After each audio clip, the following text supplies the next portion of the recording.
સંદીપભાઈ કરીને કદાચ કોંગ્રેસના આગેવાન છે અને એમને આજે કોઈ કારણોસર અહીંયા કોર્ટમાં હાજરી આપવાનું વાત થઈ હતી પણ આવ્યા નહીં અને 5 વાગે આવીને કીધું કે હમણાં હું કલાકમાં આવું છું, પછી 2 કલાક વાહ જોયા પછી અત્યારે નામદાર જજ સાહેબે પરમ દિવસની તારીખ રાખી.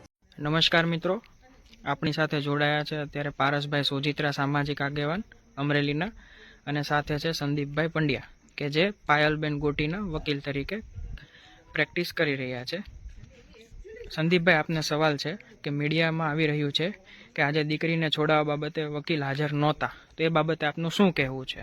આજનો હું તમને આખા દિવસનો ઘટનાક્રમ કહી દઉં કે મેં જે સેશન્સ કોર્ટમાં પાયલબેનની જે જામીન અરજી કરેલી છે એની આવતીકાલ એટલે કે 3/1/2025 રોજ 11 વાગે હિયરિંગ છે. આજે અમારો કોઈ રોલ જ નહોતો, પણ આજે જે પ્રોસિક્યુશન તરફથી જે બેનને છોડાવવાના જે પ્રયાસો થતા હતા એમાં અમે આખો દિવસ કોર્ટે હતા. તમે કોર્ટના સીસીટીવી ફૂટેજ પણ ચેક કરી લ્યો, આવીને જોવું હોય તો. 6:20 સુધી હું કોર્ટે હતો. મારી સાથે ગોપાલભાઈ ઇટાલિયા આવ્યા હતા. પાયલબેનની એક 169 નો રિપોર્ટ કરવાનો હતો અને બેન જલ્દી છૂટે એટલા માટે અમારા પ્રયાસો થઈ રહ્યા હતા. એટલા માટે એ ભાગરૂપે પાયલબેનના વકીલ તરીકે ગોપાલભાઈ ઇટાલિયાને મેં કોરું વકીલાત પત્ર આપ્યું. પછી પાયલબેનની સહી લેવા હું જેલ ઉપર ગયો.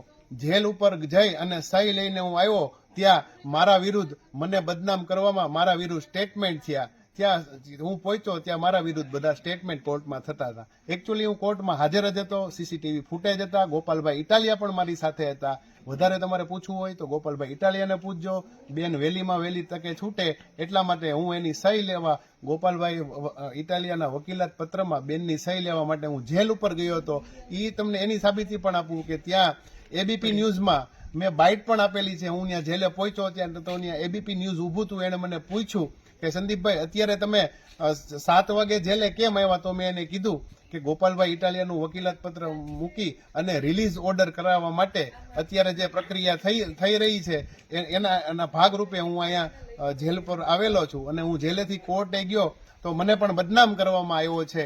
આ રીતની આખી આજનો આ ઘટનાક્રમ છે. મારી જે જામીન અરજીની સુનાવણી છે એ આવતીકાલે 3/1/2025 ને સવારે 11 વાગે સેશન્સ કોર્ટમાં બેનની સુનાવણી હું કરવાનો છું. ઓકે, લોકો કહે છે કે વકીલ કોંગ્રેસ પ્રેરિત છે. પારસભાઈ, આ બાબતે આપ શું જણાવવા માંગો છો? કોંગ્રેસ પ્રેરિત છે. આ જેટલા પણ લોકો છે ક્યાંક ને ક્યાંક કોકના દરેક પક્ષમાં જોડાયેલા હોય છે. કોંગ્રેસ પ્રેરિત છે એવું કોણે કીધું ભાઈ? અત્યાર સુધી જ્યારે આ ઘટના અને ફરિયાદો બધી થઈ છે ત્યારે પહેલા નંબરમાં આ હાઈ પ્રોફાઇલ ને મોટા નેતાઓનું પ્રેશર જ એટલું હતું કે આપણે દીકરી માટે વકીલ ગોતતા હતા તો વકીલ કોઈ બનવા તૈયાર નહોતા. પણ આ જાગૃત યુવાન, નીડર યુવાનને આપણા વકીલ બન્યા છે. આને કોંગ્રેસ પ્રેરિત ગણવામાં આવે છે. ખોટે ખોટા તમે કોઈ વિવાદ ઊભા ના કરો, ખોટે ખોટા આ લોકોની વાતમાં ના આવો. કોઈ કોંગ્રેસ પ્રેરિત નથી. પેલા કોઈ પ્રેરિત કોઈ કહેવાનું જરૂર હોય નથી. તમે પરિવારની મુલાકાતે કોઈ એવા ખોટા ખોટા આક્ષેપો કરો છો અને ઉપર જતા વકીલોને બદનામ કરો છો.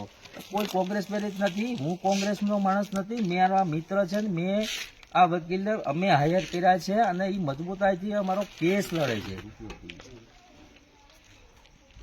ઓકે, અને આજની કોર્ટની ઘટના વિશે?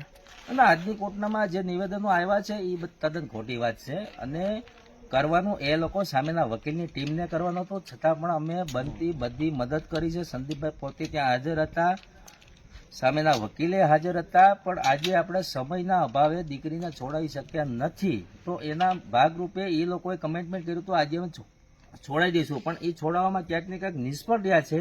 એટલે બધા આરોપનો દોષનો ટોપલો છે એ આ વકીલ ઉપર, સંદીપભાઈ ઉપર નાખે છે. એટલે આ તદ્દન જૂઠાણાઓ છે બધા.